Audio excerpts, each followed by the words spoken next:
વડાપ્રધાન શ્રી દ્વારા પીએમ કિસાન સન્માન નિધિ યોજનાના 6 વર્ષ પૂરા થવાના અવસરે બિહાર ખાતે આયોજિત સમારોહ દરમિયાન ગુજરાતના 51.41 લાખ ખેડૂતોને ₹1148 કરોડથી વધુની સહાય સહિત દેશભરના ખેડૂતોના બેંક ખાતામાં પીએમ કિસાન સન્માન નિધિનો 19મો હપ્તો ચૂકવવામાં આવ્યો। મુખ્યમંત્રી શ્રીના વરદ હસ્તે રાજ્યકક્ષાના કિસાન સન્માન સમારોહ કાર્યક્રમમાં કૃષિ પ્રગતિ કમાન્ડ એન્ડ કંટ્રોલ સેન્ટર, કૃષિ પ્રગતિ વેબ પોર્ટલ તથા કૃષિ પ્રગતિ મોબાઈલ એપ્લિકેશનનું ઈ-લોકાર્પણ।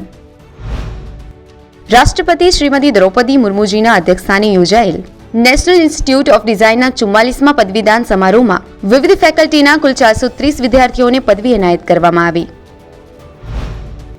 કેન્દ્રીય ગૃહ અને સહકાર મંત્રી શ્રી અમિતભાઈ શાહના અધ્યક્ષસ્થાને પુણે ખાતે આયોજિત વેસ્ટર્ન ઝોનલ કાઉન્સિલની 27મી બેઠકમાં મુખ્યમંત્રી શ્રી ભૂપેન્દ્રભાઈ પટેલ, મંત્રી શ્રી ઋષિકેશભાઈ પટેલ અને ગૃહ રાજ્યમંત્રી શ્રી હર્ષભાઈ સંઘવી ઉપસ્થિત રહ્યા।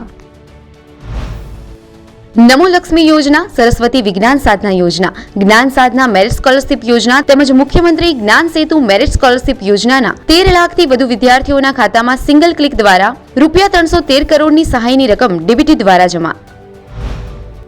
ગાંધીનગરના મહાત્મા મંદિર ખાતે ઉદ્યોગ સાહસિકતા સન્માન કાર્યક્રમ યોજાયો। 8,300થી વધુ ઉદ્યોગ સાહસિકોમાં ₹3,600 કરોડથી વધુની પ્રોત્સાહન રકમનું વિતરણ સાથે જ જીઆઈડીસીના અંદાજિત ₹238 કરોડના ખર્ચે ભરૂચ, પોરબંદર, બનાસકાંઠા, સાણંદ અને કચ્છમાં ઔદ્યોગિક માળખાકીય સુવિધાઓનું ઈ-લોકાર્પણ।